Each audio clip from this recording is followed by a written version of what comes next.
Hello everyone, आपका स्वागत है आपके अपने YouTube channel academic excellence in school में। इस वीडियो के अंदर हम class 10 science chapter 6 life process के बारे में पढ़ेंगे।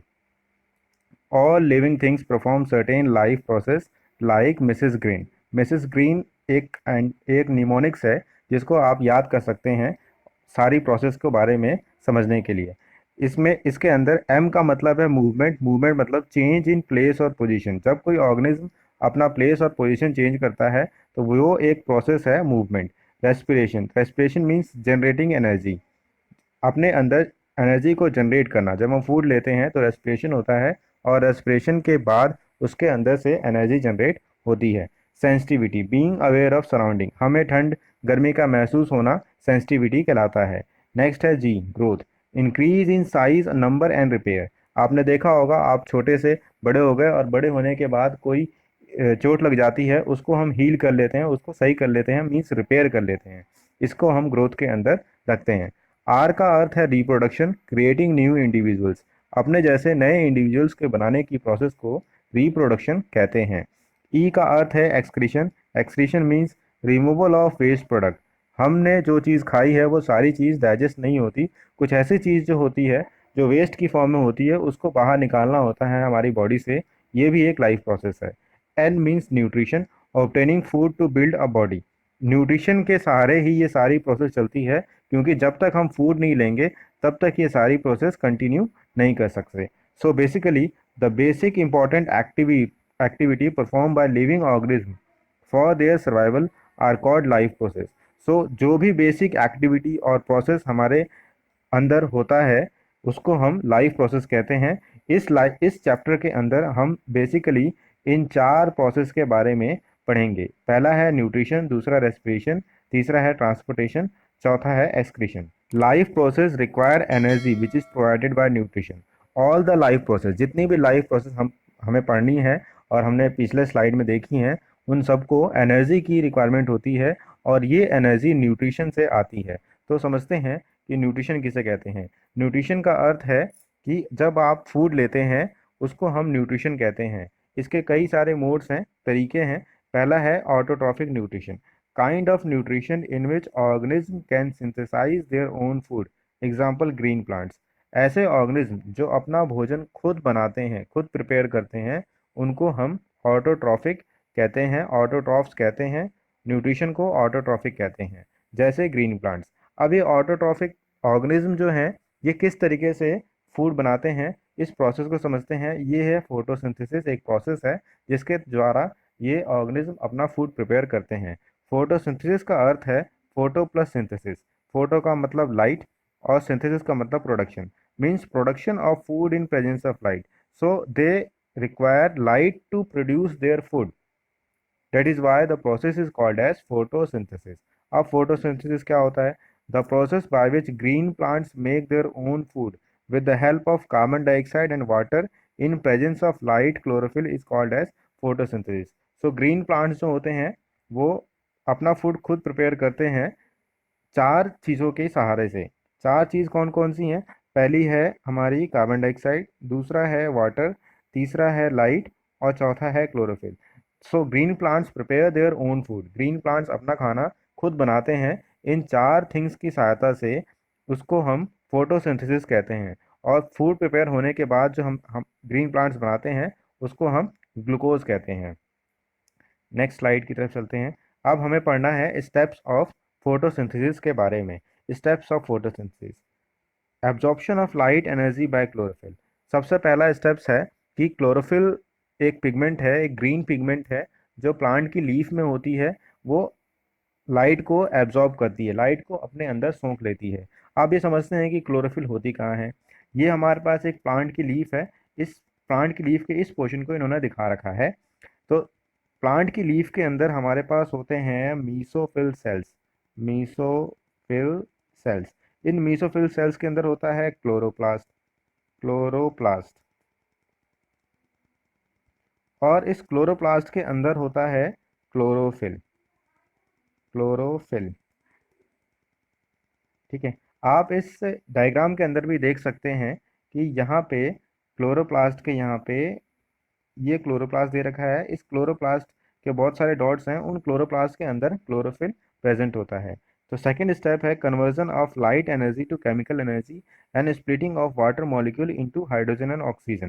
सो नेक्स्ट स्टेप है लाइट एनर्जी, जब ये क्लोरोफिल एब्जॉर्ब करता है तो लाइट एनर्जी कन्वर्ट हो जाती है केमिकल एनर्जी के अंदर, और केमिकल एनर्जी की सहायता से हाइड्रोजन और ऑक्सीजन अलग अलग हो जाता है, जैसे आपने इलेक्ट्रोलाइटिक डिकम्पोजिशन में पढ़ा था, जब वाटर मॉलिक्यूल हाइड्रोजन और ऑक्सीजन में बदल जाता है। थर्ड स्टेप है reduction of carbon dioxide to carbohydrate. ये आपको समझ में आएगा, पिछली स्लाइड की तरफ चलते हैं। रिडक्शन का अर्थ होता है हाइड्रोजन का ऐड होना। तो ये कार्बन डाइऑक्साइड है, इसके अंदर जब हाइड्रोजन ऐड होता है, इस प्रोसेस को हम कहते हैं रिडक्शन। सो थर्ड प्रोसेस के अंदर कार्बन डाइऑक्साइड का रिडक्शन होता है वाटर की सहायता से, तो ये ग्लूकोज बनता है। उसके बाद है desert plant take up carbon dioxide at night and form an intermediate which is use during day at a time of photosynthesis. देखिए, फोटोसिंथेसिस करने के लिए हमें कार्बन डाइऑक्साइड की आवश्यकता होती है, और कार्बन डाइऑक्साइड तभी हमें मिलेगा जब प्लांट्स के अंदर स्टोमेटा ओपन रहेंगे। लेकिन अगर स्टोमेटा ओपन रहेंगे तो वाटर लॉस ज़्यादा होगा डेजर्ट प्लांट के अंदर। तो डेजर्ट प्लांट जो हैं वो डार्क टाइम में यानी नाइट के अंदर कार्बन डाइऑक्साइड को अपने अंदर एब्जॉर्ब कर लेते हैं और उसको एक इंटरमीडिएट में कन्वर्ट कर लेते हैं, और ये इंटरमीडिएट डे टाइम में यूज़ होता है फोटोसिंथेसिस करने के लिए। अब हम समझते हैं फंक्शंस ऑफ स्टोमेटा के बारे में। Exchange of carbon dioxide, stomata जो है कार्बन डाइऑक्साइड को एक्सचेंज करता है, कार्बन डाइऑक्साइड अंदर लेता है, ऑक्सीजन बाहर लेता है, ये काम करता है। Loss water amount of loss large amount of water vapour during transpiration and help in upflow of water. बहुत ज़्यादा अमाउंट ऑफ पानी जो है वो ट्रांसपिरेशन के रूप में बाहर निकलता है। ट्रांसपिरेशन आप ये समझते हैं कि बहुत ज़्यादा गर्मी है और आप पौधे के नीचे जाते हैं, एक पेड़ के नीचे जाते हैं, तो आपको कुछ ठंडक महसूस होती है, ये ट्रांसपिरेशन के कारण से होती है। इस स्लाइड के अंदर हम समझते हैं कि स्टोमेटा किसे कहते हैं। Tiny pores present on the surface of leaf is called stomata. So ये जो पोर है, ये जो छेद है, इसको हम स्टोमेटा कहते हैं। जैसे आप समझ सकते हैं कि आपकी बॉडी के ऊपर भी बहुत सारे पोर्स होते हैं जिनके सहारे पसीना अंदर से बाहर आता है। सेम ऐसे ही स्टोमेटा के स्टोमेटा पोर जो है वो प्लांट्स के ऊपर प्रेजेंट होता है और ये लीफ के ऊपर है। लीफ, अब आप देखिए, ये पोर है जिसको हम स्टोमेटा पोर कहते हैं। इसको दो सेल्स गार्ड कर रहे हैं जो बीन शेप्ड हैं, इसको हम गार्ड सेल्स कहते हैं। अब समझते हैं the opening and closing of pore is the function of guard cells present beside the stomata. ये जो पोर्स हैं स्टोमेटा, ये हमेशा ओपन नहीं होते, ये दिन में ओपन होते हैं और रात के समय क्लोज हो जाते हैं। और ये जो ओपनिंग एंड क्लोजिंग है, ये गार्ड सेल्स के ऊपर डिपेंड करता है कि ये गार्ड सेल्स कैसे इसको ओपन करेंगे और क्लोज करेंगे। Guard cells swells when water flow into them causing stomata to open. Similarly, the pore closes if the guard cells lose water and sink. देखिए, दिन के समय क्या होता है, इन गार्ड सेल्स के अंदर पानी एंटर करता है, गार्ड सेल्स के अंदर पानी एंटर करता है जाइलम से। जब जाइलम से पानी एंटर करता है तो ये गार्ड सेल्स स्वेल हो जाते हैं, जैसे एक स्पॉन्ज रसगुल्ला है, उसके अंदर जब रस घुसता है तो वो स्वेल हो जाता है, और उस इसके अंदर एक पोर तैयार हो जाता है जिसे स्टोमेटा कहते हैं, गैस एक्सचेंज करने के लिए। लेकिन रात के समय ये कार्बन डाइऑक्साइड नहीं एब्जॉर्ब कर पाता क्योंकि ये पोर्स बंद हो जाते हैं, और ये पोर्स इसलिए बंद हो जाते हैं क्योंकि इसके अंदर जो पानी था वो सारा का सारा वापस चला जाता है एनवायरनमेंट में, और ये क्लोज हो जाते हैं। नेक्स्ट पढ़ते हैं हेटरोट्रॉफिक न्यूट्रिशन। पहले हमने पढ़ा है ऑटोट्रॉफिक न्यूट्रिशन, अब पढ़ रहे हैं heterotrophic nutrition. Kind of nutrition in which an organism depend on other for their food is called heterotrophic nutrition. So ये एक टाइप ऑफ न्यूट्रिशन है जिसके अंदर एक ऑर्गेनिज्म दूसरे ऑर्गेनिज्म के ऊपर डिपेंड करता है अपने फूड के लिए, अपने न्यूट्रिशन के लिए, जिससे उसे एनर्जी मिलेगी। So types of heterotrophic nutrition. Holozoic nutrition, animals take in solid food and break down it inside the body, example amoeba. Holozoic nutrition में एनिमल जो हैं, ऑर्गेनिज्म जो हैं, वो सॉलिड फूड को लेते हैं अपने अंदर। सॉलिड फूड को जब हम अपने अंदर लेते हैं तो उसको हम ब्रेक करते हैं, मतलब हमारे पास एक डाइजेस्टिव सिस्टम होता है जिसे उस सॉलिड फूड को हम ब्रेक करते हैं, उसको हम कहते हैं होलोजोइक न्यूट्रिशन। नेक्स्ट है saprophytic nutrition. Organism feed on dead decaying matter, example fungi. अब कुछ ऐसे ऑर्गेनिज्म होते हैं जो dead and decay organic matter, dead मतलब सड़ी गली चीज़ों के ऊपर अपना शेल्टर बना लेते हैं और उसको खाते हैं। जैसे जैसे मशरूम है, मशरूम क्या करता है कि ब्रेड के ऊपर या फिर अ, भुना हुआ आटा है, रात का बासी हो गया है, उसके ऊपर वो अपने आप आ जाते हैं और उससे अपना खाना लेते हैं। उसको हम कहते हैं saprophytic nutrition. Parasitic nutrition. Parasites live inside और outside other organism and derive nutrition from it. तो पैरासाइट्स वो ऑर्गेनिज्म है जो किसी दूसरे ऑर्गेनिज्म के ऊपर या अंदर रहते हैं और उससे अपना न्यूट्रिशन लेते हैं। जैसे जैसे आप समझ सकते हैं कि एक प्लांट है हमारे पास और उस प्लांट के ऊपर एक ग्रीन कलर की बेल आ जाती है। ग्रीन कलर की बेल आ जाती है और ये ग्रीन कलर की बेल जो है प्लांट के ऊपर रहती है और इससे अपना न्यूट्रिशन लेती रहती है। इस प्लांट को हम कहते हैं कस्क्यूटा। सो बेसिकली एक ये जो प्लांट है इससे न्यूट्रिशन ले रहा है दूसरा कोई प्लांट जिसे हम कस्क्यूटा कह रहे हैं। तो ये जो है पैरासाइटिक टाइप ऑफ न्यूट्रिशन है। अब हम पढ़ते हैं न्यूट्रिशन इन अमीबा। सो कौन कौन से स्टेप्स हैं न्यूट्रिशन इन अमीबा के, इसके बारे में पढ़ते हैं। सबसे पहला स्टेप है इंजेशन। इंजेशन का अर्थ है फूड को किस तरीके से अंदर लिया जा रहा है। It takes food with the help of finger like extension called pseudopodia. आप यहाँ देख रहे हैं ये फूड पार्टिकल है और ये हमारा अमीबा है। इस अमीबे के सामने जब ये फूड पार्टिकल रखा है तो ये फिंगर्स बन रही हैं, ऐसे कुछ फैंग्स लाइक स्ट्रक्चर जनरेट हो रहा है। ये जो फैंग्स लाइक स्ट्रक्चर है, ये जो फैंग्स लाइक स्ट्रक्चर बन रहा है इसको हम सूडोपोडिया कहते हैं। ये सूडोपोडिया बेसिकली इस फूड पार्टिकल के चारों तरफ इसको घेर लेता है। देन नेक्स्ट है digestion. Digestion various enzymes from cytoplasm enter into food vacuoles and break food into simpler soluble substances. So अब ये फूड अंदर आ चुका है तो इसके अंदर जो भी एंजाइम्स होते हैं ये सारे एंजाइम्स फूड वैक्यूल के अंदर एंटर करते हैं और उसको डाइजेस्ट करते हैं। डाइजेस्ट करने का अर्थ होता है एक बड़े मॉलिक्यूल को छोटे छोटे मॉलिक्यूल में कन्वर्ट कर देना। नेक्स्ट स्टेप है और तीसरा स्टेप है absorption through process of diffusion.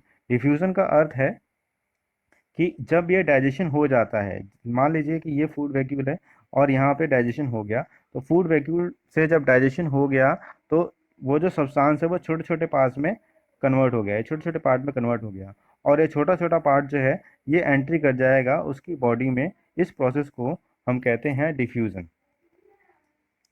Next है एसिमिलेशन।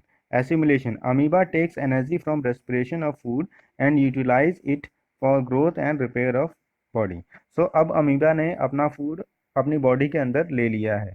अब जब वो फूड रेस्पिरेशन के थ्रू डाइजेस्ट होगा, मीन्स वो रिएक्शन होगी उसकी ऑक्सीजन के साथ, तो वो एनर्जी जनरेट करेगा और वो एनर्जी जनरेट करेगा ऐसा फॉर्म ऑफ ग्लूकोज, इसको हम एसिमिलेशन कहते हैं।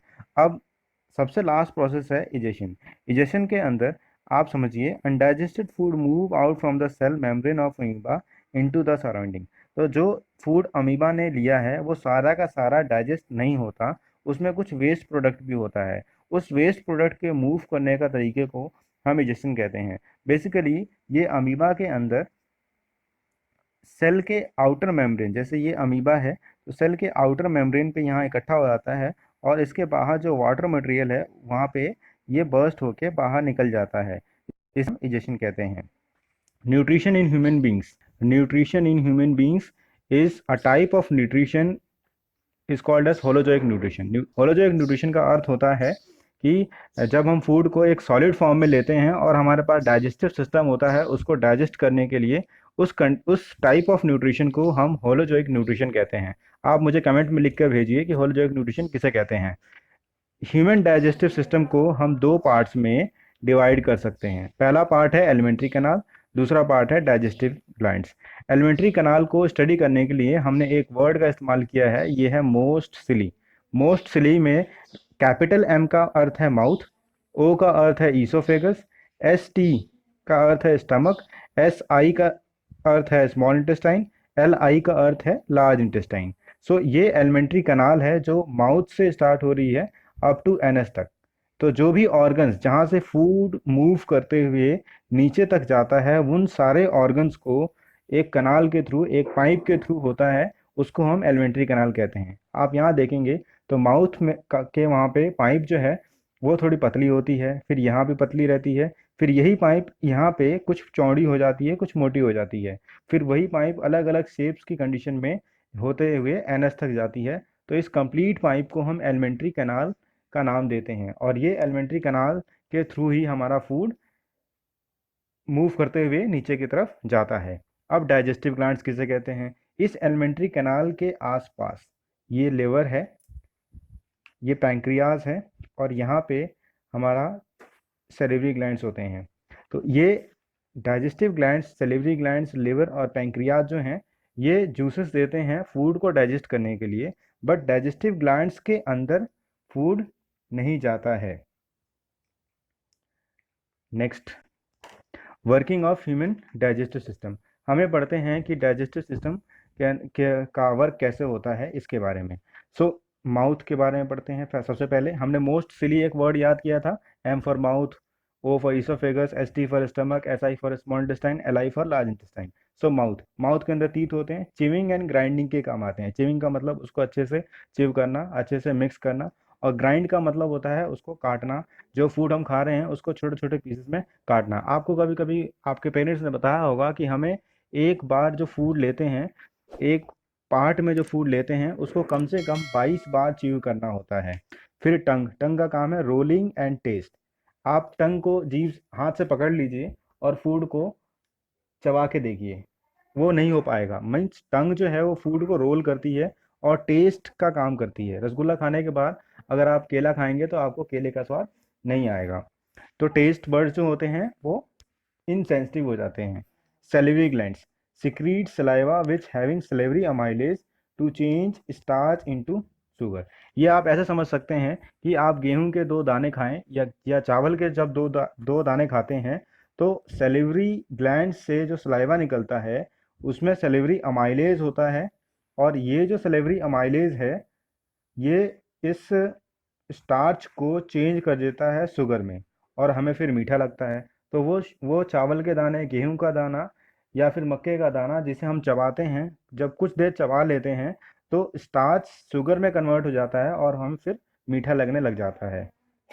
ईसोफेगस के बारे में बात करते हैं। Oesophagus, it connects mouth to stomach with peristaltic movement. ये हमारा ईसोफेगस है, ये यहाँ माउथ से कनेक्ट कर रहा है स्टमक की तरफ। इसको हम कह रहे हैं ईसोफेगस, मतलब ये माउथ से कनेक्ट कर रहा है स्टमक को। ये एक पाइप है, और पेरिस्टाल्टिक मूवमेंट के थ्रू कनेक्ट करता है। पेरिस्टाल्टिक मूवमेंट का अर्थ क्या होता है? Contraction of upper part with simultaneous relaxation of lower part. इसका अर्थ ये होता है कि कॉन्ट्रैक्शन कैसे होता है, जैसे ये हमारी ईसोफेगस है, ठीक है, यहाँ पे फूड है, ये फूड जब नीचे आएगा तो इस तरीके से यहाँ पे वाइड होगा, पहले रिलैक्सेशन होगा। तो इस पोजीशन पे शुरू वाली जो पोजीशन है यहाँ पे होगा कॉन्ट्रैक्शन, और उसके तुरंत बाद ही नीचे की तरफ होगा रिलैक्सेशन। रिलैक्सेशन, तो कॉन्ट्रैक्शन के समय यहाँ से फूड नीचे की तरफ जाएगा, और रिलैक्सेशन होगा यानी ये वॉल्स जो हैं वो थोड़ी ओपन हो जाएंगी, तो फिर ये नीचे की तरफ आएगा। तो ऐसी मूवमेंट को हम कहते हैं peristaltic movement, means contraction of upper wall with simultaneous relaxation of lower part. Stomach के अंदर storage organ having gastric juices. अब जरा सोचिए कि अगर हमारे पास स्टमक नहीं होता तो हमें कितनी बार खाना खाना पड़ता। हम एक बार खाना खा लेते हैं तो वो कम से कम 3 घंटे तक हमारे स्टमक में रहता और स्टमक से थोड़ा थोड़ा अमाउंट से स्मॉल इंटेस्टाइन में जाता रहता है और डाइजेस्ट होता रहता है। अगर स्टमक नहीं होता तो हर कुछ समय बाद हमें थोड़ा थोड़ा अमाउंट स्मॉल इंटेस्टाइन में कंटिन्यूसली भेजना पड़ता, तो हमें लगातार खाना पड़ता। तो स्टमक के अंदर 3 चीज़ें होती हैं, गैस्ट्रिक जूस, पेप्सिन, HCl और म्यूकस। अब इसके बारे में हम नेक्स्ट स्लाइड में पढ़ते हैं। सो गैस्ट्रिक जूसेस का अर्थ है कि स्टमक के अंदर कौन कौन से जूसेस निकलते हैं। जूस मतलब एंजाइम्स निकलते हैं डाइजेस्ट करने के लिए। तो सबसे पहले है pepsin, work in acidic medium to break protein into peptones. तो हम प्रोटीन लेते हैं, आप सभी को पता है कि न्यूट्रिएंट 5 होते हैं, carbohydrate, protein, fat, vitamin and minerals. So protein लेते हैं, तो प्रोटीन को पेप्टोन्स में कन्वर्ट करता है ये पेप्सिन। लेकिन ये काम किस में करता है? एसिडिक मीडियम, मतलब एसिडिक एनवायरनमेंट में ही काम करता है। जैसे आप ये समझ सकते हैं, लिजर्ड होती है, लिजर्ड जो है वो डे टाइम में काम करती है, रात के समय वो हाइबरनेशन में चली जाती है। इसी तरीके से पेप्सिन जो है वो सिर्फ एसिडिक मीडियम, जब एसिड होता है उसके आसपास तो ही वर्क करता है। तो ये एसिड कहाँ से मिलता है? Hydrochloric acid provide acidic medium for pepsin. तो हाइड्रोक्लोरिक एसिड भी रिलीज होता है इधर से स्टमक के अंदर, जो पेप्सिन को एसिडिक मीडियम देता है प्रोटीन्स को पेप्टोन्स में डाइजेस्ट करने के लिए, प्रोटीन्स को पेप्टोन्स में कन्वर्ट करने के लिए। लेट सपोज ये हमारा प्रोटीन है, और जब ये पेप्टोन्स में कन्वर्ट होगा तो ऐसे छोटे छोटे पीसेस में कन्वर्ट हो जाएगा। फिर है हमारा mucus, protect inner layer of stomach from HCl। आप सभी को पता है कि HCl का जो pH होता है वो 1 होता है, और pH 1 अगर स्टमक के अंदर रहेगा तो हमारा स्टमक अंदर से, उसके अंदर की जो लेयर है, स्किन है, वो जल जाएगी। इसलिए म्यूकस जो है हमें HCl से बचाता है। हम स्मॉल इंटेस्टाइन के बारे में अब स्टडी करते हैं। Small intestine get juices from liver and pancreas. Small intestine के अंदर खुद का अपना कोई जूसेस नहीं होता, जिस तरीके से स्टमक के अंदर ये 3 जूस प्रेजेंट थे। तो ये जो जूस है या इंजाइम्स है जो फूड को डाइजेस्ट करने के लिए लेता है, वो लिवर से लेता है और पैंक्रियाज से लेता है। तो लिवर क्या है? लिवर 1.5 kg का एक ऑर्गन होता है, जिससे सिक्रीट होता है बाइल जूस। बाइल का मतलब लिवर जूस, लिवर जूस हो गया हमारा बाइल जूस। और लिवर जूस, लिवर से कोई एंजाइम सिक्रीट होते हैं, उसको हम लिवर जूस कहते हैं और बाइल जूस कहते हैं, जो कि स्मॉल इंटेस्टाइन में गॉल ब्लेडर के थ्रू आता है। अब हम समझते हैं कि गॉल ब्लेडर कहाँ पे है। ये हमारा लिवर है, देखिए, और ये बाइल डक्ट, ये गॉल ब्लेडर है। और लिवर से जब जूस सिक्रीट होता है तो पहले वो गॉल ब्लेडर में आके रुकता है। गॉल ब्लेडर से कंटिन्यूसली ये स्मॉल इंटेस्टाइन का जो कुछ पार्ट है वहाँ पे जाता है और बाइल डक्ट से जाता है। सो पहले लिवर से गॉल ब्लेडर में जाता है जूस, फिर गॉल ब्लेडर से बाइल डक्ट में जाता है, और फिर बाइल डक्ट से स्मॉल इंटेस्टाइन के अपर पार्ट की तरफ ये जाता है। सो अब हम पढ़ रहे हैं पैंक्रियाज के बारे में। Pancreas secrete pancreatic juice such as trypsin, chymotrypsin, lipase. आपको ये ध्यान रहना चाहिए कि लिवर के अंदर सिर्फ एक ही जूस होता है बाइल, पैंक्रियाज से 3 जूस रिलीज होते हैं, एक है ट्रिप्सिन, दूसरा है काइमोट्रिप्सिन, और तीसरा है लाइपेज। अब एक एक करके हम इनके बारे में स्टडी करते हैं कि ये करते क्या हैं। ठीक है, functions of small intestine. Functions of small intestine में sugar into glucose by chymotrypsin. तो आपको पता है कि हमारे पास था स्टार्च, स्टार्च जो है वो कन्वर्ट हुआ शुगर में। कैसे कन्वर्ट हुआ? गैस करिए। सेलिवरी अमाइलेज से। सेलिवरी अमाइलेज जब सलाइवा से निकला तो वो आ गया हमारा ग्लूकोज में, और ग्लूकोज जो है, शुगर जो है, वो ग्लूकोज से कन्वर्ट होके बना है काइमोट्रिप्सिन, जो कि पैंक्रियाज से निकल के आया था उससे। फिर है कॉम्प्लेक्स फैट, शुगर जो है वो बना है ग्लूकोज में काइमोट्रिप्सिन की हेल्प से। नेक्स्ट नेक्स्ट लाइन है हमारी, complex fat into smaller fat globules by emulsification. So liver से जो जूस आया है हमारे पास, वो कॉम्प्लेक्स फैट को, बड़े फैट मॉलिक्यूल को छोटे मॉलिक्यूल में कन्वर्ट कर दे रहा है। ये कन्वर्जन हो रहा है बाइल जूस की सहायता से, जो कि लिवर से गॉल ब्लैडर में गया, और गॉल ब्लैडर से बाइल डक्ट के रास्ते स्मॉल इंटेस्टाइन के अपर पार्ट यानी ड्यूडेनम में गया। फिर है fat globules, fat globules into fatty acids and glycerol. ये काम स्मॉल इंटेस्टाइन के अंदर हो रहा है लाइपेज की सहायता से, और ये लाइपेज पैंक्रियाज से हमें आया है। फिर है peptones into amino acid by trypsin. So peptones, आपको ध्यान होगा कि पेप्टोन्स कहाँ बना था? स्टमक के अंदर प्रोटीन जो था वो कन्वर्ट हुआ था पेप्टोन्स में। अब ये पेप्टोन्स में कन्वर्ट हुआ था। अब ये पेप्टोन्स जो है स्मॉल इंटेस्टाइन के अंदर कन्वर्ट हो रहा है अमाइनो एसिड्स में।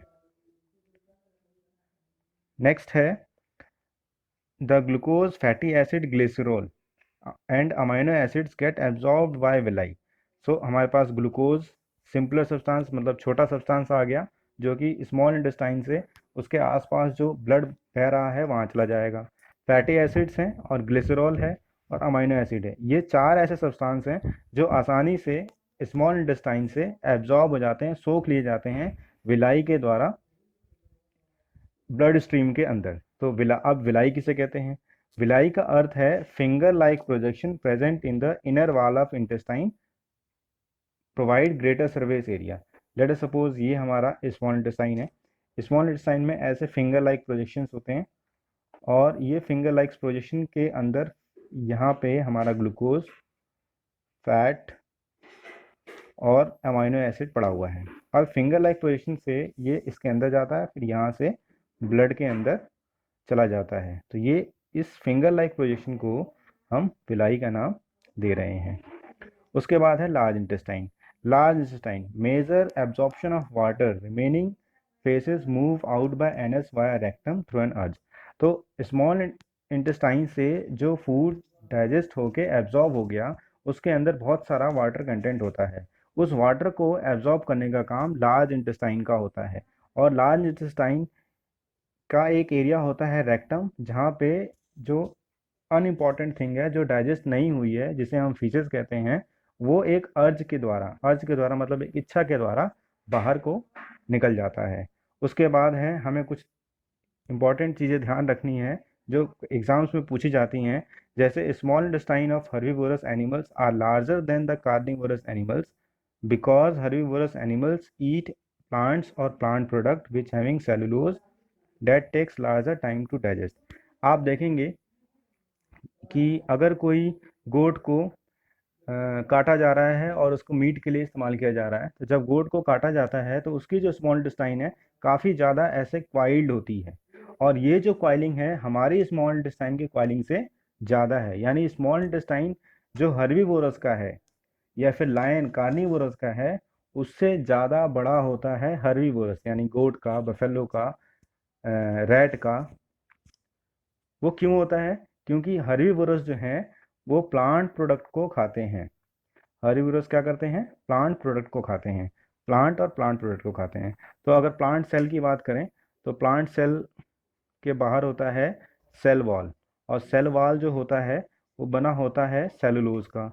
और सेलुलोज जो मटेरियल है इसको डाइजेस्ट होने के लिए बहुत ज़्यादा समय लगता है।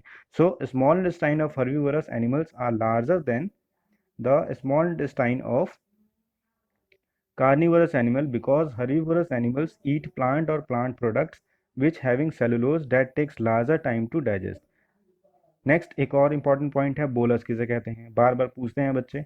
Bolus is the amount of food engulf at one time. आप एक बार में कितना फूड माउथ के अंदर लेते हैं, यानी एक कौर लेते हैं, उसको हम बोलस कहते हैं। गट क्या होता है? गट का अर्थ होता है स्टमक और बेली। जैसे हम कहते हैं गट फीलिंग हो रही है, गट फीलिंग का मतलब है कि हमारा स्टमक और बेली फील कर रहा है कि इसको भूख लग गई है, या फिर किसी को डराना होता है, गुस्सा दिखाना होता है, तो हम कहते हैं कि मेरी गट फीलिंग है। Respiration, breakdown of simple food in order to release energy inside the cell with the help of oxygen is called respiration। So digestion में क्या होता है, ये शुगर है, ये कन्वर्ट हो जाता है ग्लूकोज में, और ये कन्वर्जन फाइनली हमारा होता है स्मॉल इंटेस्टाइन में। ये ग्लूकोज ब्लड के सहारे आ जाता है हमारे सेल के पास, ये हमारे सेल्स हैं उसके सेल्स के पास आ जाता है, सेल से अंदर एंट्री हो जाती है। लेकिन अभी इस ग्लूकोज से एनर्जी नहीं मिली है। जब ये सेल के अंदर आ जाता है और ऑक्सीजन के साथ रिएक्शन करता है तो माइटोकॉन्ड्रिया इसके अंदर से एनर्जी रिलीज करता है। इस प्रोसेस को हम रेस्पिरेशन कहते हैं। हमें ये लगता है कि न्यूट्रिशन से हमें एनर्जी आ गई, बट न्यूट्रिशन से हमें एनर्जी नहीं आती। हमें बिगर मॉलिक्यूल कन्वर्ट हो जाता है simpler molecule glucose, amino acid, fatty acids and glycerol में, और सेल में इनकी फर्दर ब्रेक डाउन होता है ऑक्सीजन की प्रेजेंस में और हमें फिर एनर्जी मिलती है। Respiration takes place inside the cell, that is why we called it cellular respiration. क्योंकि ये सेल के अंदर होता है इसलिए इस प्रोसेस को हम सेलुलर रेस्पिरेशन कहते हैं। Breathing means inhalation, taking in air with excess oxygen, and exhalation, release of air excess in carbon dioxide. कई बार हम कंफ्यूज हो जाते हैं कि रेस्पिरेशन क्या होता है, ब्रीदिंग क्या होता है। ब्रीदिंग जो है वो एक पार्ट है रेस्पिरेशन का। This is a part of respiration, क्योंकि रेस्पिरेशन में हमें ऑक्सीजन की ज़रूरत होती है और ऑक्सीजन के लिए हमें ब्रीदिंग करना पड़ेगा। तो ब्रीदिंग करते समय हम इनहेलेशन करते हैं, taking in air with access oxygen, ज़्यादा ऑक्सीजन लेते हैं एयर के अंदर, और एक्सेलेशन कार्बन डाइऑक्साइड को बाहर निकालते हैं। अब हमें समझते हैं कि ग्लूकोज किस तरीके से ब्रेक डाउन होता है सेल के अंदर। तो ये ग्लूकोज है, साइटोप्लाज्म, सेल के साइटोप्लाज्म में ये कन्वर्ट होता है पायरुवेट में। ग्लूकोज 6 कार्बन मॉलिक्यूल है, 6 कार्बन है इसके अंदर, पायरुवेट 3 कार्बन मॉलिक्यूल है। पायरुवेट के ब्रेक डाउन के 3 तरीके हैं, पहला, दूसरा और ये है तीसरा। पहला तरीका है in absence of oxygen in east. East क्या करता है, इस पायरुवेट को कन्वर्ट करता है इथेनॉल मतलब अल्कोहल में, कार्बन डाइऑक्साइड में और एनर्जी में। Lack of oxygen in muscles, ये कन्वर्ट हो जाता है मसल्स के अंदर जहाँ पे ऑक्सीजन की कमी है, लैक्टिक एसिड में और एनर्जी में।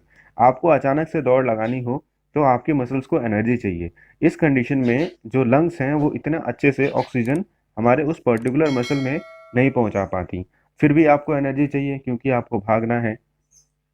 इस कारण से हमारे उन मसल्स में ये लैक ऑफ ऑक्सीजन वाली प्रोसेस होती है और बनता है लैक्टिक एसिड। ये लैक्टिक एसिड जो है बाद में क्रैम्प करता है, क्रैम्प मतलब दर्द करता है। अगर आप अचानक से दौड़ेंगे तो कल सुबह आपको दर्द महसूस होगा।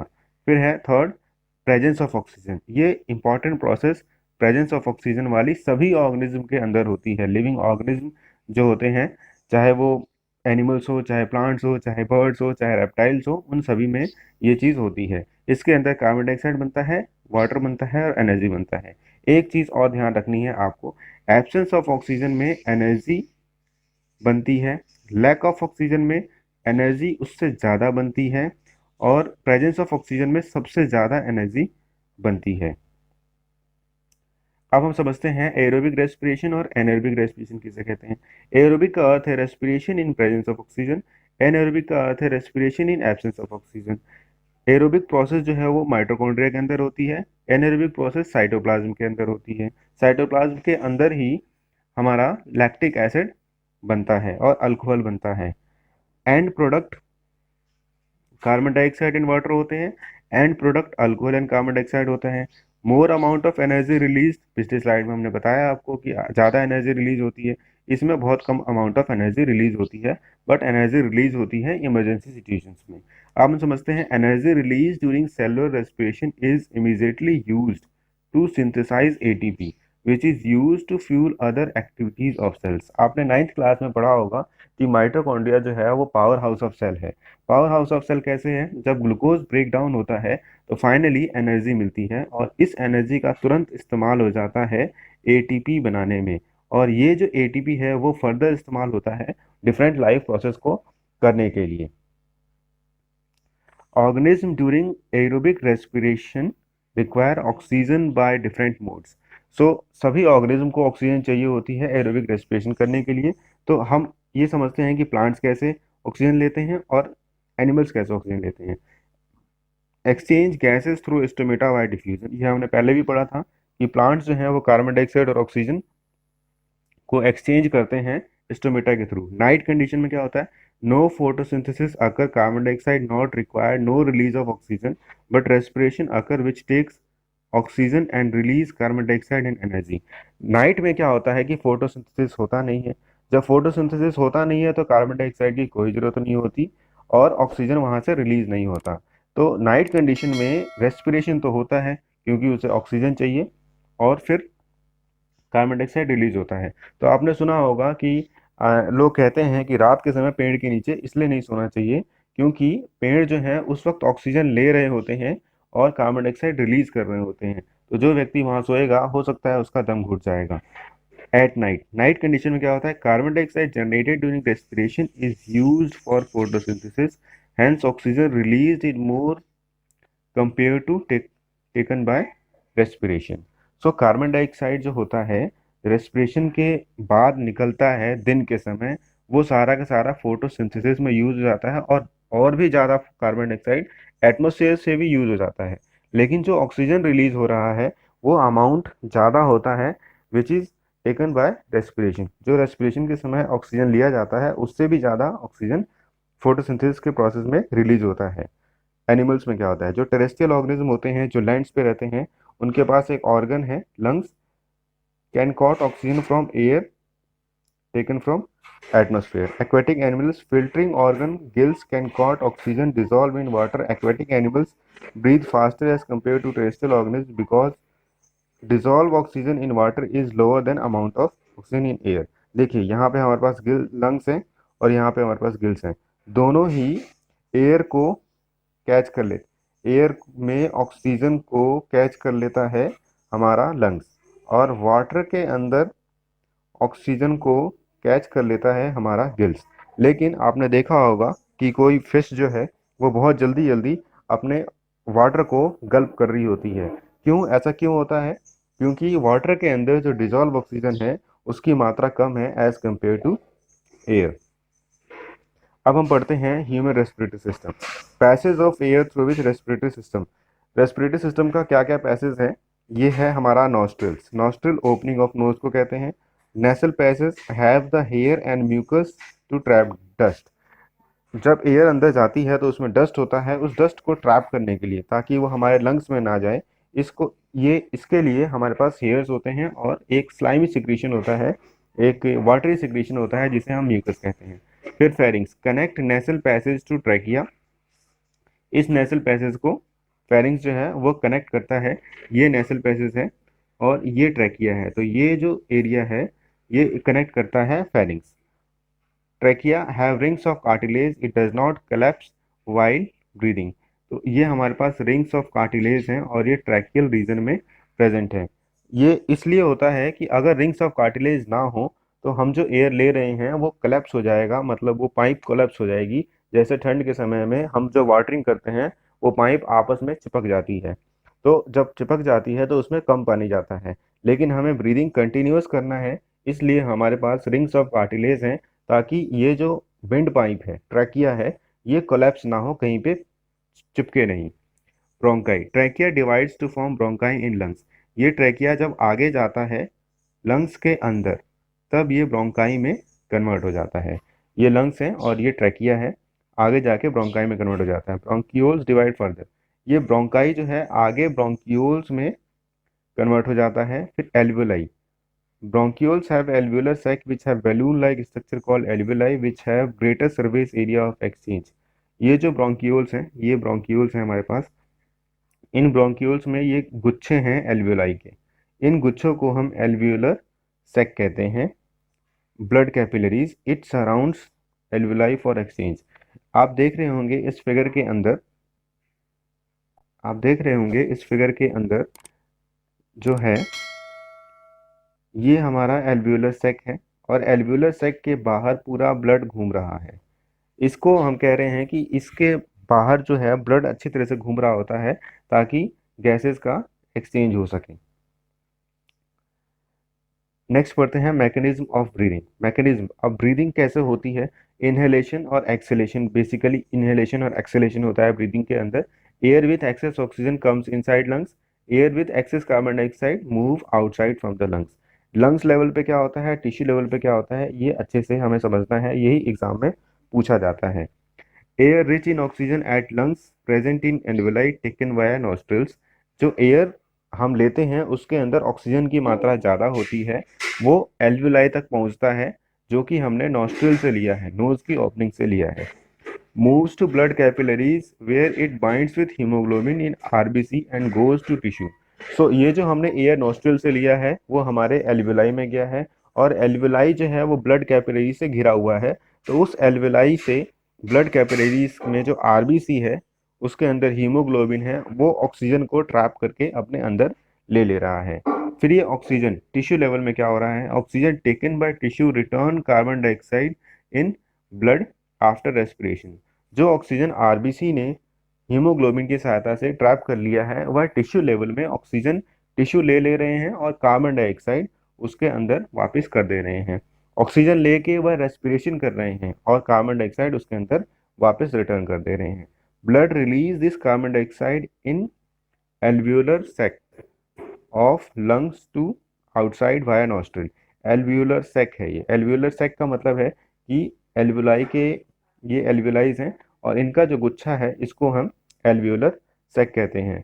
सो कार्बन डाइऑक्साइड जो है, जो एल्वियोलर सैक में है, एल्वियोलाइज में आ गया है टिश्यू से, वो लंग्स में जाता है और लंग्स से नॉस्ट्रिल के सारे वह बाहर चला जाता है। इसे ये है मैकेनिज्म ऑफ ब्रीदिंग में। अब हम पढ़ते हैं इस लाइफ प्रोसेस के, जो हमने जो वीडियो लेक्चर पढ़ा है इसमें बोर्ड के कौन कौन से क्वेश्चन आ रखे हैं। How are the alveoli design to maximise the exchange of gases. Alveoli किस तरीके से डिजाइंड है एक्सचेंज ऑफ गैसेस के लिए। क्या ये वही सेम है, is the same for villi in small intestine of nutrition. Nutrition की प्रोसेस में जो स्मॉल इंटेस्टाइन का जो डिज़ाइन है, जो हमने विलाई पढ़ा था कि फिंगर लाइक प्रोजेक्शंस होते हैं, क्या ये सेम है जैसे एल्वियोलाई डिज़ाइन है ऑक्सीजन और कार्बन डाइऑक्साइड एक्सचेंज के लिए? क्या विलाई सेम वैसे ही डिज़ाइन है एब्जॉर्प्शन के लिए? Why do aquatic organism breathe faster than terrestrial organism. Aquatic organism जो होते हैं वो टेरेस्ट्रियल ऑर्गेनिज्म से ज़्यादा अच्छे से कैसे ब्रीथ करते हैं?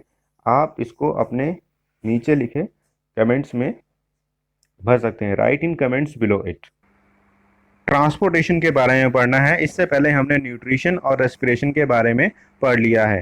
Transportation means carrying away of substances from one place to another place is called transportation. अगर सामान्य भाषा में कहा जाए तो अगर किसी सब्सटेंस को एक जगह से दूसरी जगह लेके जाया जाता है तो उसे हम ट्रांसपोर्टेशन कहते हैं। This function is performed by circulatory system in human beings. जैसा कि आप सभी जानते हैं कि हमारी बॉडी के अंदर बहुत सारे सिस्टम्स हैं, तो ये जो सिस्टम है जिसके अंदर ये वाला ट्रांसपोर्टेशन वाला काम होता है उसे हम सर्कुलेटरी सिस्टम कहते हैं। तो ह्यूमन सर्कुलेटरी सिस्टम में क्या क्या चीज़ें होती हैं इसके बारे में पढ़ते हैं। सबसे पहला है heart, a pumping organ which blood pump blood. एक हार्ट एक पंपिंग ऑर्गन है, जैसे एक मोटर होती है वो पानी को पंप करती है ऊपर टंकी की तरफ, ऐसे ही हार्ट एक पंपिंग ऑर्गन है जो हमारे ब्लड को पंप करता है पूरी बॉडी के अंदर। Blood vessels, arteries have oxygen rich blood, veins have carbon dioxide rich blood. जैसे ब्लड जब हार्ट पंप करता है तो इसके जो लेफ्ट साइड है इधर को ऑक्सीजन रिच ब्लड होता है और राइट साइड जो है वो कार्बन डाइऑक्साइड रिच ब्लड होता है। इधर को ऑक्सीजन रिच ब्लड और यहाँ पे कार्बन डाइऑक्साइड रिच ब्लड। तो लेफ्ट साइड से ऑक्सीजन रिच ब्लड जो है वो आर्टरीज के द्वारा पूरी बॉडी में जाता है और राइट साइड में कार्बन डाइऑक्साइड रिच ब्लड जो है वो वेन्स के द्वारा right side of the heart की तरफ आता है। Blood and lymph, blood and lymph में ब्लड में WBC, RBC और प्लेटलेट्स 3 सेल्स होते हैं। WBC white blood cells provide immunity, ये हमें रोग रोधी शक्ति प्रदान करती है, रोगों से बचाती है।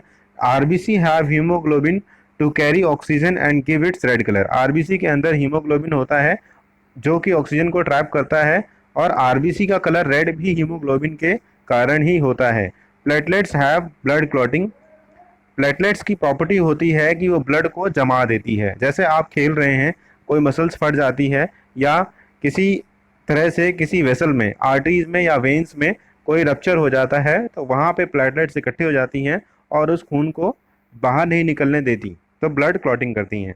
Plasma, yellow colour fluid contains water, proteins and minerals. Plasma, अब जरा सोचिए कि हमारे पास 2 ब्लड वेसल्स हैं, आर्टरी है और वेन्स है। 2 ब्लड वेसल्स हैं, आर्टरी है और वेन्स है।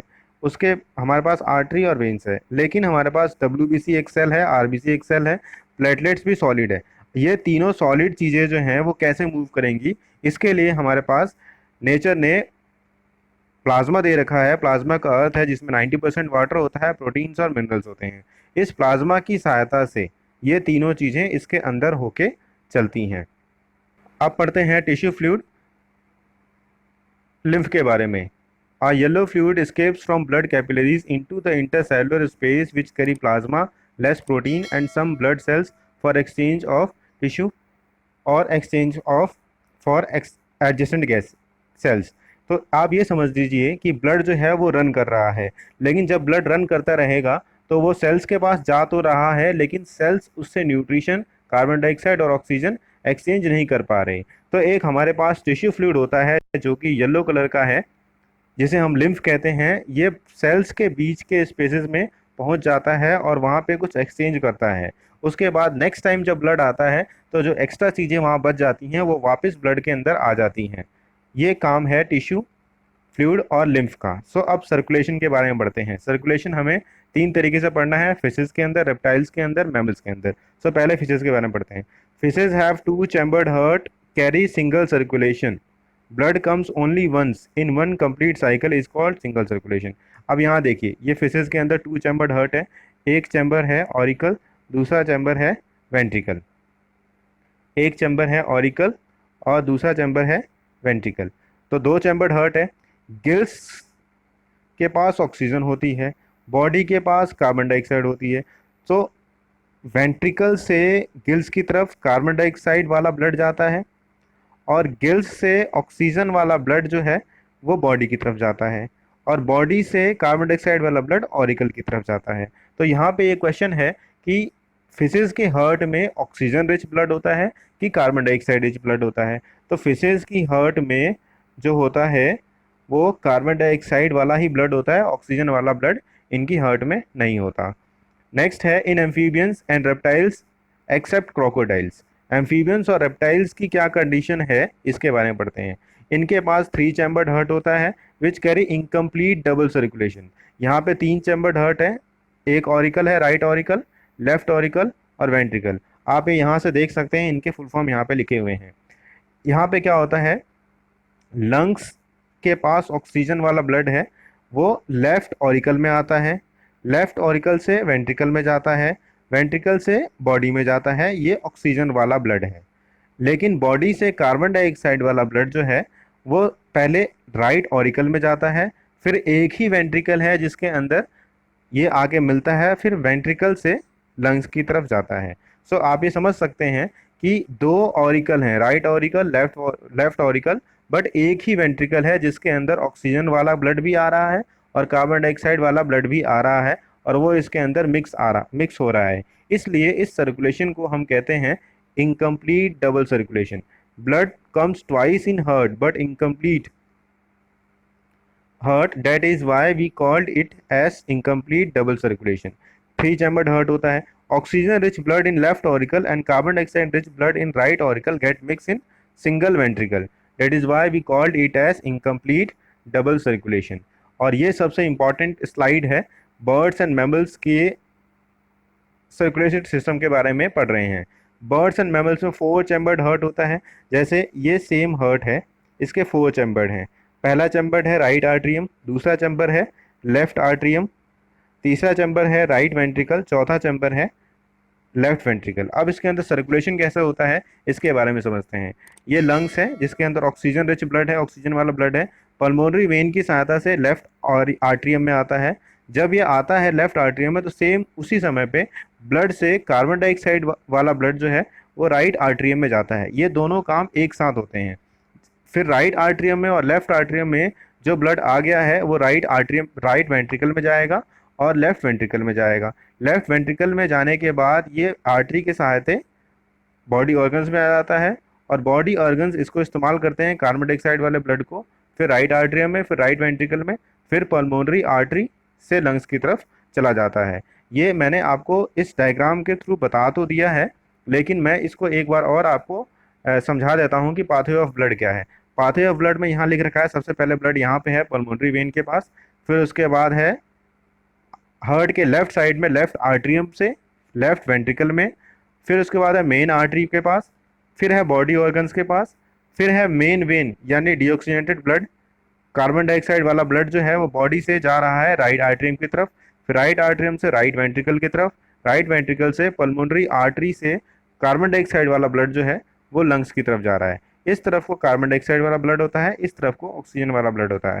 तो आप ये समझ सकते हैं कि हार्ट के लेफ्ट साइड में जो ब्लड होता है वो ऑक्सीजन वाला ब्लड होता है, हार्ट के राइट साइड में जो ब्लड होता है वो कार्बन डाइऑक्साइड वाला ब्लड होता है। मतलब हार्ट के अंदर दो बार आना होता है, एक बार ऑक्सीजन लेके और एक बार कार्बन डाइऑक्साइड लेके। इसी को हम डबल सर्कुलेशन कहते हैं। Blood travels twice to heart in one complete cycle of body is called double circulation. Next पढ़ रहे हैं आर्टरी और वेन का डिफरेंस पढ़ते हैं।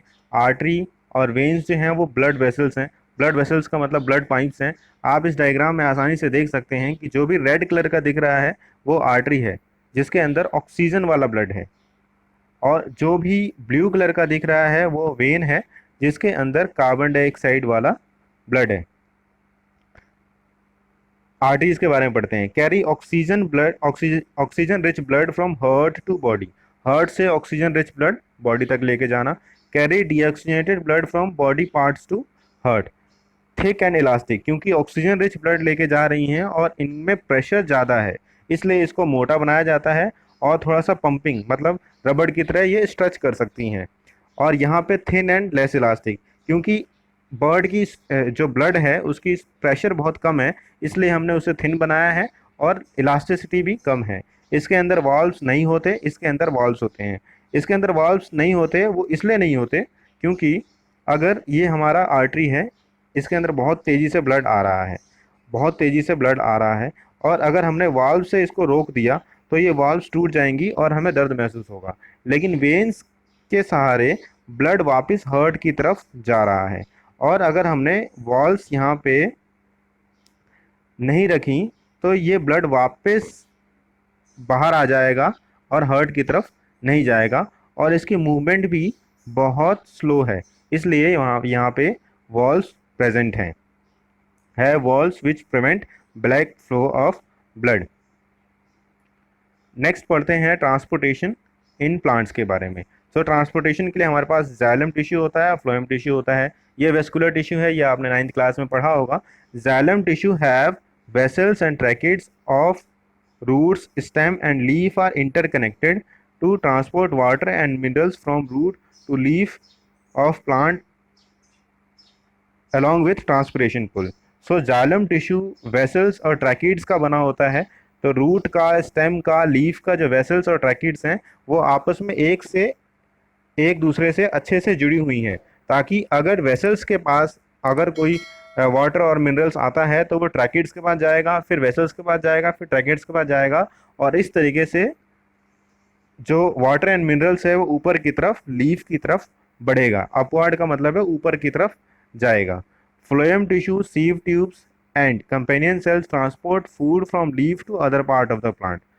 Transport of food from leaf to other part of the plant is called translocation. So phloem में क्या होता है, ये हमारे पास एक लीफ है, इस लीफ में फूड प्रिपेयर हो गया है। फूड प्रिपेयर मतलब ग्लूकोज प्रिपेयर हो गया है, और ये जो ग्लूकोज है ये लीफ से अदर पार्ट्स में जाता है। तो जैसे यहाँ पे कंपेनियन सेल्स और सीव ट्यूब्स कनेक्टेड हैं, ये फूड को ट्रांसपोर्ट करती हैं लीव से other part of the plant, क्योंकि सभी पार्ट को फूड की ज़रूरत है। इस प्रोसेस को न्यू प्रोसेस है इसलिए हम इसे ट्रांसलोकेशन कहते हैं। और इसके अंदर जो ट्रांसपोर्ट होता है, क्योंकि नीचे वाले लीफ ऊपर वाले पार्ट को फूड पहुंचाएगी, ऊपर वाले लीफ नीचे वाले पार्ट को भी फूड पहुंचाएगी, इसलिए जो डायरेक्शन है वो अपवर्ड डायरेक्शन भी है और डाउनवर्ड डायरेक्शन भी है। नेक्स्ट स्लाइड में पढ़ रहे हैं ट्रांसपिरेशन के बारे में। ट्रांसपिरेशन का मतलब होता है loss of water in vapour form from the aerial part of the plant. यहाँ से देखिए, जब बहुत ज़्यादा गर्मी पड़ती है तो यहाँ पे कोई बच्चा आके बैठता है, मान लीजिए कि अमित आके बैठता है, तो उसे कुछ ठंडक महसूस होती है, क्योंकि ये जो पौधे होते हैं ये अपने अंदर पानी को नीचे से खींचते हैं और लीफ के द्वारा उसे लॉस करते हैं। लीफ के द्वारा, लीफ में जो स्टोमेटा है उसके द्वारा लॉस करते हैं। और आपने न्यूट्रिशन में पढ़ा होगा कि स्टोमेटा ओपन और क्लोज होते हैं गार्ड सेल्स के द्वारा, जिनके अंदर पानी भरता है।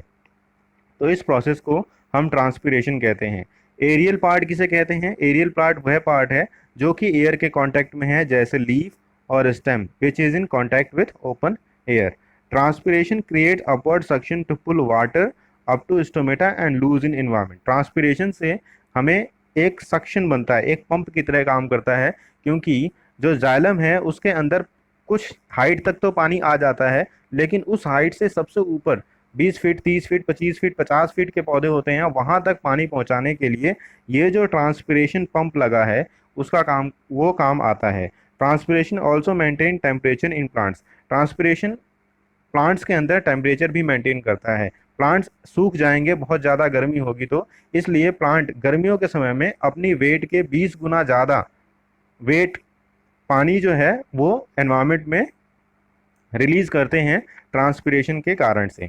Urine formation in human beings और excretory system in human beings. So excretion किसे कहते हैं?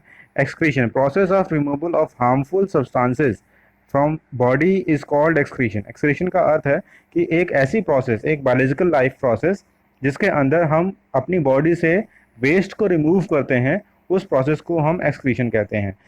Human excretory system consist of a pair of kidney, a pair of ureter, a pair of urinary bladder and a urethra। Human excretory system में हम इन चार चीज़ों को देखते हैं। दो, अ पेयर ऑफ किडनी का मतलब है दो किडनी हमारे पास, राइट किडनी है, लेफ्ट किडनी है। उसके बाद है a pair of ureter. Pair of ureter में एक, ये जो यूरेटर दिख रहा है येलो कलर का, एक ये रहा और एक ये रहा, दो यूरेटर हैं हमारे पास। फिर एक यूरिनरी ब्लैडर है, यूरिनरी ब्लैडर, ये ब्लैडर है, यूरिनरी ब्लैडर। उसके बाद लास्ट ओपनिंग जो होती है इसको हम कहते हैं यूरेथ्रा। और जो रेड कलर का हमें यहाँ पे वेसल दिख रही है, इसे हम कहते हैं आर्टरी। और जो ब्लू कलर की दिख रही है उसे हम कहते हैं वेन्स। आर्टरी जो होती है, क्योंकि ये किडनी की आर्टरी है इसलिए इसे रीनल आर्टरी कहते हैं, और क्योंकि ये किडनी की वेन है इसे कहते हैं रीनल वेन। नेक्स्ट पढ़ रहे हैं यूरिन बनता कैसे है। सो urine produced in kidneys passes through the ureter into the urinary bladder where it is stored until it is released through the urethra। so ये हमारा एक्सक्रीटरी सिस्टम है। किडनी के अंदर यूरिन फॉर्म होता है, किडनी के अंदर से जब यूरिन फॉर्म होता है तो ये पाइप है यूरेटर, और लेफ्ट यूरेटर, और ये है राइट यूरेटर। इन दोनों पाइप के थ्रू ये यूरिन यहाँ यूरिनरी ब्लैडर में आके इकट्ठा होता है। और यूरिनरी ब्लैडर की कैपेसिटी जब हैम्प होने लग जाती है तो हमें फील होता है कि हमें यूरिनल के लिए जाना है, तो यूरेथ्रा के सहारे ये यूरिन बाहर आ जाता है। नेक्स्ट हम पढ़ रहे हैं नेफ्रॉन के बारे में। Nephron is the microscopic structural and functional unit of kidney. ये मान लीजिए कि ये किडनी है हमारी, तो किडनी के अंदर छोटे छोटे छोटे छोटे बहुत सारे नेफ्रॉन हैं। मतलब किडनी जो बनी है, जो इसका स्ट्रक्चर है वो नेफ्रॉन से बना हुआ है, और किडनी के अंदर जो काम करने वाले सेल्स हैं वो भी नेफ्रॉन ही हैं।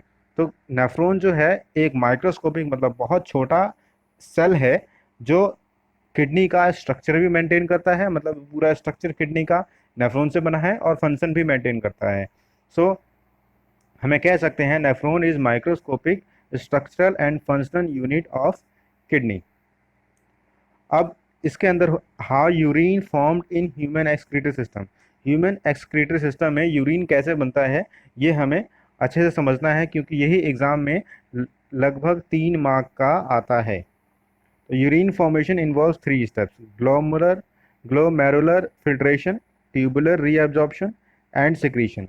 सो ग्लोमेरुलर फिल्ट्रेशन, ट्यूबुलर रीअब्जॉर्प्शन और सिक्रीशन, ये 3 मेथड्स हैं जिसके द्वारा हमें समझ पाएंगे कि यूरिन कैसे फॉर्म होता है हमारी बॉडी के अंदर। लेकिन उससे पहले हम नेफ्रॉन के स्ट्रक्चर को अच्छे से देख लेते हैं, ताकि हमें अच्छे से समझ में आएगा कि हम क्या करने वाले हैं। देखिए, ग्लोमेरुलस ये है, ये जो यहाँ पे क्वाइल्ड ब्लड वेसल्स दिख रही हैं इसे हम ग्लोमेरुलस कहते हैं। और ग्लोमेरुलस जिस कैप्सूल के अंदर है उसको हम कहते हैं बॉमन कैप्सूल। बॉमन कैप्सूल के बाद यहाँ पे ये ट्यूब, ये सारा ट्यूबुलर पार्ट है, और ये ऊपर वाला जो ट्यूबुलर पार्ट है इसको हम कहते हैं प्रॉक्सिमल कन्वोल्यूटेड ट्यूब्यूल। प्रॉक्सिमल मतलब शुरू में है ये, और उसके बाद लास्ट में जो ये डक्ट है इसको हम कहते हैं कलेक्टिंग डक्ट। इस लास्ट वाले को हम कहते हैं कलेक्टिंग डक्ट। जैसे आपने यहाँ पे देखा होगा, यहाँ पे लिखा है collecting duct. So basically 3 part हैं इसके। पहला पार्ट ये है जिसमें ग्लोमेरुलस है, बॉमन कैप्सूल है। दूसरा पार्ट ये है जिसमें ट्यूब्यूल की बात होती है, ट्यूब्यूल में प्रॉक्सिमल कन्वोल्यूटेड ट्यूब्यूल और अदर ट्यूब्यूल्स। और तीसरा पार्ट है कलेक्टिंग डक्ट। तो इन 3 को ध्यान में रखते हुए हम अगली स्लाइड में ये पढ़ेंगे कि यूरिन कैसे फॉर्म होता है। सो पहला स्टेप है glomerular filtration. Nitrogen waste, glucose, water, amino acids filter from blood into the Bowman capsule of nephron. So Bowman capsule of nephron में होता क्या है कि नाइट्रोजनस वेस्ट है, मान लीजिए कि यहाँ पे 100 लीटर ब्लड है हमारे पास, तो जब वो बॉमन कैप्सूल के ऊपर यहाँ पे प्रेशर क्रिएट करता है, इसको जूम करता हूँ मैं आपके लिए। हाँ, यहाँ पे ब्लड आ रहा है बहुत तेज़ी से, जिसके अंदर वेस्ट है। तो बॉमन कैप्सूल के ऊपर वो प्रेशर क्रिएट करता है, तो 100 लीटर ब्लड में से 90 लीटर ब्लड जो है वो अंदर इस ट्यूब्यूल में चला जाता है, 90 लीटर ब्लड। और बाकी 10 लीटर जो है वो यहाँ आ जाता है, यानी 10% यहाँ आ जाता है, 90% अंदर चला जाता है। तो ये पहला स्टेप है हमारा ग्लोमेरुलर फिल्ट्रेशन, ग्लोमेरुलर फिल्ट्रेशन। उसके अंदर nitrogen waste, glucose, water, amino acids filter from blood into the Bowman capsule of the nephron. तो जितना भी नाइट्रोजनस वेस्ट होता है, एक्स्ट्रा ग्लूकोज होता है, वाटर होता है और अमाइनो एसिड होता है, ये सारा का सारा ग्लोमेरुलर फिल्ट्रेशन के थ्रू क्लियर हो जाता है, मतलब फिल्टर हो जाता है। तो जो फिल्टर हो जाता है वो अंदर की तरफ होके येलो वाले ट्यूब में चला जाता है, जिसे हम ट्यूब्यूल कहते हैं। और जो फिल्टर नहीं होता, जाहिर सी बात है कि वो बड़े मॉलिक्यूल्स होंगे, उनका स्ट्रक्चर बड़ा होगा। जैसे चाय छन्नी से चाय के पत्ते जो बड़े पीस होते हैं वो ऊपर रह जाते हैं, और जो बहुत छोटे होते हैं वो चाय में चले जाते हैं। सेम ऐसे ही यहाँ पे ग्लोमेरुलर फिल्ट्रेशन में काम होता है। इसको हम अल्ट्रा फिल्ट्रेशन भी कहते हैं। ध्यान रखिएगा बच्चों, अल्ट्रा फिल्ट्रेशन ये बहुत इंपॉर्टेंट है, एग्जाम में कभी कभी पूछा जाता है कि अल्ट्रा फिल्ट्रेशन किसे कहते हैं। नेक्स्ट स्टेप है tubular reabsorption. Now useful substance from filtrate are reabsorbed back by capillaries surrounding the nephron. So अभी मैंने आपको बताया कि 90 ml जो है, यहाँ पे शुरुआत में 100 ml था हमारे पास, यहाँ पे हमारे पास 100 ml था, 100 लीटर था। 100 लीटर में 90 लीटर इधर चला गया, 10 लीटर यहाँ आ गया। अगर अगर यही कंडीशन बार बार अगर नेफ्रॉन के अंदर होती रहेगी तो क्या होगा कि 90 लीटर ब्लड जो है वो इधर से यूरिन बन जाएगा। लेकिन हमें इस 90 लीटर में से सिर्फ वेस्ट को बाहर निकालना है।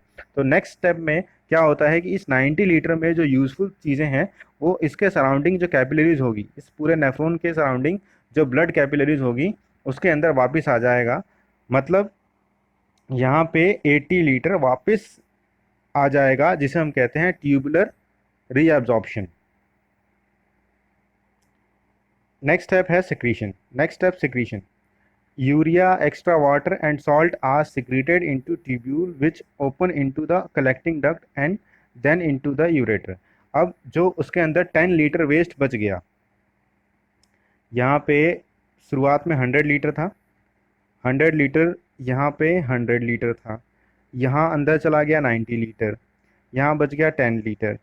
अब यहाँ से वापस आ गया 80 लीटर, तो अब बचा कितना इधर, इधर बच गया 10 लीटर। अब ये जो 10 लीटर है, हर एक 100 लीटर वाटर में से 10 लीटर यूरिन फॉर्म होके बाहर चला जाता है, जिसमें यूरिया और नाइट्रोजनस वेस्ट सबसे ज़्यादा अमाउंट में होता है। ये 100 लीटर, 10 लीटर, 90 लीटर, 80 लीटर आपको समझाने के लिए यूज़ किया गया है।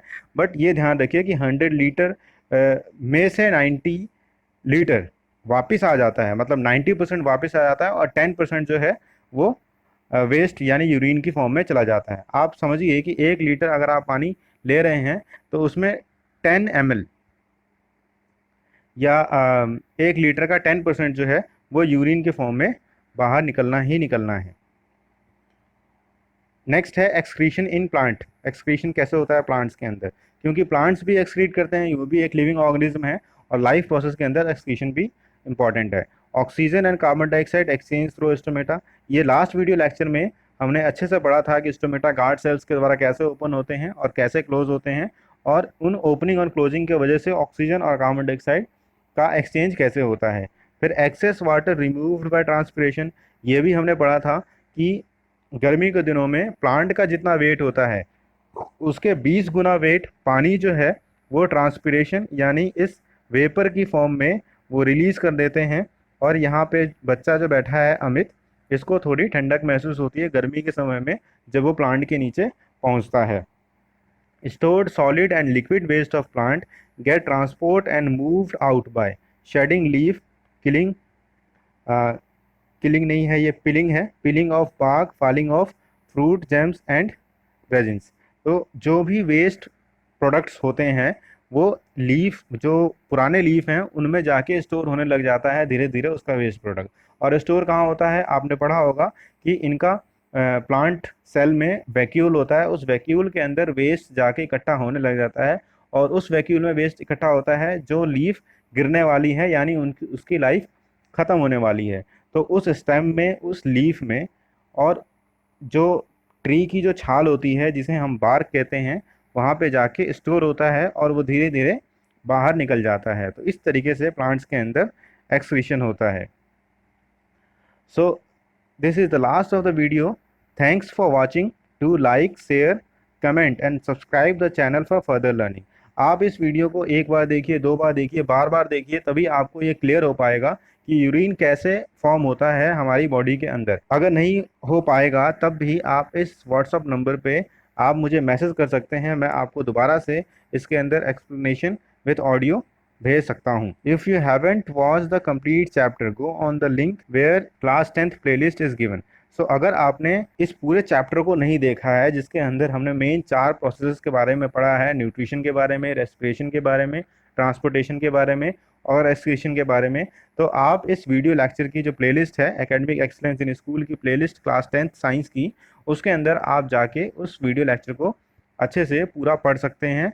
बट ध्यान रखिएगा, यूरिन फॉर्मेशन बहुत इंपॉर्टेंट है, इसको आप बार बार देखिए उस पर्टिकुलर पार्ट को और अच्छे से अपने आप को तैयार कर लीजिए एग्ज़ाम में बैठने के लिए।